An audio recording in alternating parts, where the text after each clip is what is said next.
Is there a white genocide here? And how do you see it from an American who's not from here? AfriForum has been accused of it for many times. Now, I've met with AfriForum. I've talked to them almost this time I don't have time to visit them. I've seen them in the States, but I've never once seen them publish anything that talked about a white genocide. So maybe I missed it. But they get accused of that. I think the biggest challenge with AfriForum is not about them saying that there's a white genocide. It's about them not denouncing it. But there is a genocide here. And I'll be honest about this. And we can disagree on this, but I don't know if we will. But there is, from my perspective, a cultural genocide of Afrikaans language. And they haven't made an effort that I've been able to see, to recognize, to say, we're in the defense of Afrikaans as a language of people, not as a language of white South Africans. I don't see it as language of white South Africans. Yeah, I see it as the South African language. That's it's the world's newest language. The Indian woman on the Ayub farm near Veenen in KZN, she was 4 months pregnant. 5 and 7-year-old kid or 5 and 3-year-old kid in her bedroom. They took her in the bathroom, slit her throat from neck to neck. And then, of course, you got people like Edward Neumeister and Brendan Horner, and the list goes on. Now, there was another farm attack last night. They shot a woman in the mouth, in the back of the head.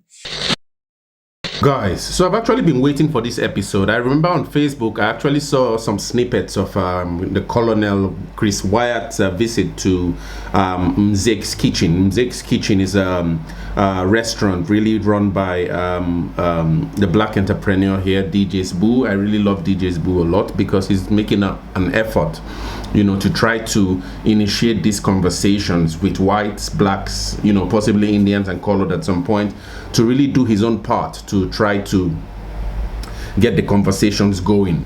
Because I know that South Africa is tough and as heated, especially now that I've finished the Ernst Roth's documentary, Tainted Heroes. Bro, South Africa's history is I still sleep and I still see some of those images. It's a really deep history that a lot of things have to be continuously discussed and spoken about. There has to be a healthy room for facilitation of these discussions so that all South Africans can come together and understand their pain points. And DJ Spoo is actually doing his bit to that. And I was really surprised. This conversation was really civil.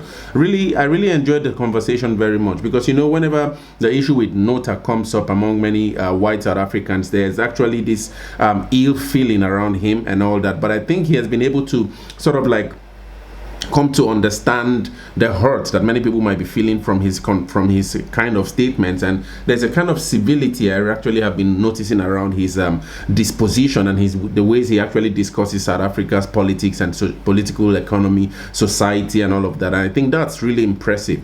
So that's one thing you get from this video, this interview he had here with Chris Wyatt. But I think the part of this I think it's an hour-long podcast with Chris Wyatt on DJ Spoo's original channel. But for this conversation, I was really interested in DJ Spoo's question to the Colonel on whether there's a white genocide in South Africa and how he actually is processing the issue about the white genocide from an American perspective. And he really had a lot to say.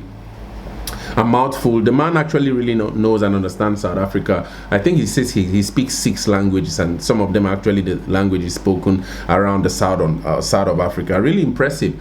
So he speaks a lot about the kind of genocide he sees. I don't want to spill it out, but I want you guys to listen to the end because it's really important to really understand that as much as the media in South Africa might be missing out on some reports, some things that actually might help people understand what it's actually meant by genocide, a certain kind of genocide going on in South Africa. Colonel Chris Wyatt here is actually exposing that form of genocide which he sees, especially being an outsider. And you guys, I usually say that there are many things an outsider might be seeing, which many people who live in South Africa and have been consumed and maybe engulfed by the societal, events going on in South Africa might not be able to see. So when an outsider describes what they see as a genocide, it might be different from what it is that many people perceive in South Africa. And so Colonel Chris Wyatt here is actually bringing out some of those things which he sees as what he would prefer that the media refers to as genocide, and not in terms of the whole thing with how the media, especially now in terms of Donald Trump and the white Afrikaner refugees, have termed a genocide. So I think it's a really interesting. Let's quickly listen to how he responds to DJ Spoo's question on whether there's a white genocide in South Africa, and share your thoughts in the comments. Before I shift, my next question would be, which will be pretty much my last. You've been to South Africa many times. You've visited here many times. Yes. Over the past year since President Trump presidency, there's also been a lot of what we call in South Africa misinformation about our country out there, about a white genocide and a whole lot of other things that we feel are untrue about South Africa. When Rob was here, we asked him about it. We want to hear your opinion about the white genocide that's happening in South Africa. Is there a white genocide here? And how do you see it from an American who's not from here? Okay, first off, I want to be clear about something here, and that's I've never been comfortable with what I consider leftist, and I'm going to say that frankly, leftists and the media have been portraying as a white genocide. Most of the time I hear that term, it's coming from News 24, IOL, or people on the political left, white leftists in particular, trying to rubbish the very real situation of rural South Africa where people are at risk, black, white, and brown. I'm one of the few journalists who actually covers every farm murder and every rural assault that I can find information on. And I don't care what skin color they are. I covered the black cattle farmer who was shot in the head in the Free State because they robbed his butchery. He went into the hospital. I don't remember his name, so I apologize for that. It's been 5 years since that happened. But he went in the hospital in coma and was in for a couple months, came back, and then died from complications of coma after he got out of the hospital. Wow. The Indian woman on the Ayub farm near Wyatt in KZN, she was 4 months pregnant. 5 and 7-year-old kid, or 5 and 3-year-old kid in her bedroom. They took her in the bathroom and slit her throat from neck to neck. And then, of course, you got people like Edward Neumeister and Brendan Horner, and the list goes on. Now, there was another farm attack last night. They shot a woman in the mouth, in the back of the head. So the term genocide, there's levels, legal levels to genocide to define it. But the reality is that since the disbandment of the commandos, there's been a huge uptick in rural violence that affects black, brown, and white South Africans. My issue is that the media here, if they're black, they almost never cover the story. If a black farmer or a black rural resident is killed or horribly something, it's almost never in the news. And the same with coloreds and the same with Indians. They sensationalize the whites. But what's happening to the whites is very real. I wouldn't call it a genocide, but the plague of violent crime in rural South Africa is affecting everyone. And white folks are targeted, not exclusively, they are targeted because the presumption is they have money and guns. And it's not just simple, revenge killing, stuff like that. That's nonsense. I know farm survivors. I know people personally who've lived through this. It's horrible. Not just white folks that have lived through this. And the reality is that this is something that the government doesn't, in my view, take seriously. They only want to categorize as an important crime. It is. And then, but there is a genocide here. And I'll be honest about this. And we can disagree on this, but I don't know if we will. But there is, from my perspective, a cultural genocide of the Afrikaans language. And I find that horrendous. From my perspective, I think there's an effort to stamp out Afrikaans. There really is. And we see it. I'm not talking about the Bella Bill. That's the latest thing. But to me, I don't understand why all South Africans aren't up in arms. I mean, so I know a little bit about your background. You got Colston, you got Sutu in your background, correct? Yeah. Well, not, is that a state secret? Ancestral. No. Okay, it's not a state secret. Okay. So, I mean, if you have kids, I mean, you speak English, but I don't know if that's your first language. Was English your first language? First language. Okay, well, then that's probably not the best example. So, what was your first language growing up? Sepedi. Okay, Sepedi. Okay. All right. So, Sepedi, or you can say Sizulu. Yeah. Okay. So you should have the right, because your kids are learning, if you're speaking that language at home, whether it's Afrikaans or it's Xhosa or it's Zulu, whatever it is, your kids are hearing that language at home. They go to school at 5 or 6 for the first time. They shouldn't be forced to be introduced to the class of English that day. That's unfair. Only 6% of South Africans speak English as the first language. 6%. Yeah. Whereas, well, you're one of them. So there's Zulu, Xhosa, and then Afrikaans, the 3 most widely spoken first languages in this country. People should be allowed to speak it. With the Bella Bill, I don't understand why people aren't upset. They should be upset. Your kids should be able to speak that language, and then they can learn English at school. But when you put kids into a new environment with a brand new language, you put them on the back foot from the get-go. Those who speak English will have an advantage because that's the language you learned at home. It'll be easier for them to adjust. I think it's unfair. It's okay to learn English. I mean, that's my first language. It's great to learn language. And I speak 6 languages, so I have nothing against languages. I'm a polyglot. Yeah. That sounds like an infectious disease. Anyway, No. But It's not. but there is a real effort to stamp out Afrikaans and stamp out the history. And I have a friend who has a 9-year-old Afrikaans daughter who came home from school recently and was crying. And he said, "What's wrong?" I don't want to be an Afrikaner anymore because of what she was taught at school. Steve Biko talked about Black consciousness. And he said, you should be comfortable in your skin. There's no reason to be ashamed of who you are. No one should be ashamed of who they are. I didn't choose the skin color. You didn't choose your skin color. No. Neither of us chose to be devastating handsome. It just worked out that way. Thank you for that. You're also devastating handsome. But my point is that this nonsense needs to stop. It needs to stop. This country is stronger with all its people. That's why I fell in love with South Africa, because of the mix of people, the history. There's bad things that have happened in history on all sides. What happened to the Khoisan? What happened to the Xhosa in their wars with the Voortrekkers? And what happened to the Voortrekkers when they went north and fought against the Ndebele? And they allied with the Griquas and with the Baralong and the Bakwena and some of the Sotho. But South Africans, by and large, don't know their history. And it's playing a role today where people are acting like fools on all sides. And it frustrates me to no end. So my point with this is that the white genocide thing is something, in my view, that I almost only hear from the news media and political leftists. For instance, AfriForum has been accused of it for many times. Now, I've met with AfriForum. I've talked to them almost every. This time I don't have time to visit them. I've seen them in the States. I've never once, if they did, I'll stand on correction, but I've never once seen them publish anything that talked about a white genocide. So maybe I missed it. But they get accused of that. And Daily Maverick just had to apologize for that because they lied.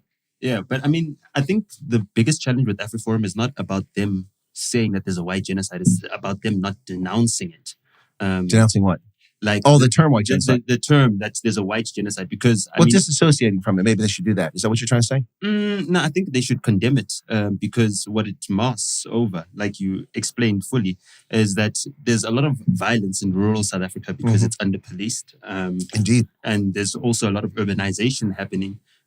Which also tends to contribute to crime because you have new mores and new values and different peoples coming together, and you don't have a homogenous community. Yeah, exactly. So with that, I think AfriForum has missed out on an opportunity to get their message across to the South Africans that are concerned. Because just as much as, a lot of white South Africans are concerned about the violent crime, and also the fact that a lot of them were told that once we come into this democratic dispensation, there might be, some black people who want vengeance or want to punish white people for their perceived privilege.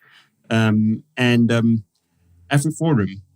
in standing up for minority rights, hasn't really done the work to show that the group that they stand for isn't just a racial group, especially when it comes to protecting the language of Afrikaans, which is mostly spoken by non-white South Africans. Right, colors are the biggest group of speakers. Yeah. So, they haven't made an effort that I've been able to see, to recognize, to say, we're in the defense of Afrikaans as a language of people, not as a language of white South Africans. I don't see it as a language of white South Africans. Yeah, I see it as a South African language. That's definitely it's the world's newest language.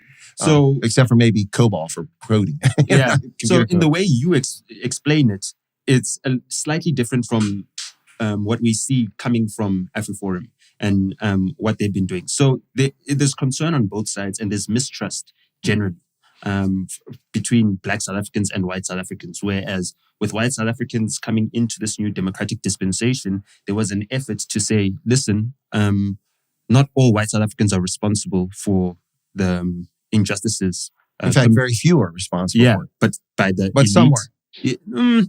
Look, I don't want to put it like that because, I could also say the same thing about Germans, under Hitler's regime, and how many of them actually were part of the evil because they wanted to be part of it, or because they felt, they'd be under threat had they opposed the regime. So I like to give all people the benefit of the doubt where that is concerned. I don't expect a white person, just because their surname is Botha, to have the same level of guilt as someone who's related directly to P.W. Botha. You know what I mean?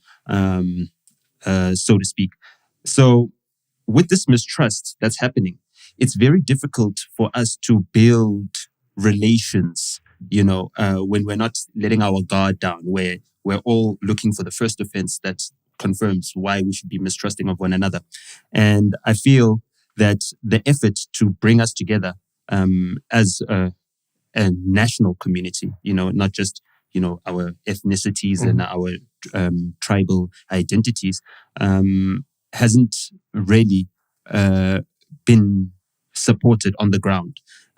It's been very much top down instead of bottom up, if you know what I mean. There's a lot of public policy, there's a lot of government policy that tries to integrate our society better, but there isn't work done within the grassroots in the communities to actually say how we can cohesively build this country as collaborators and not as competitors, trying to get the most out of South Africa. We're not competing for resources as South Africans. We're trying to ensure that our resources are shared by as many people as possible to alleviate the poverty that affects South Africans, whether they be white, black, Indian, colored, or any other ethnicity.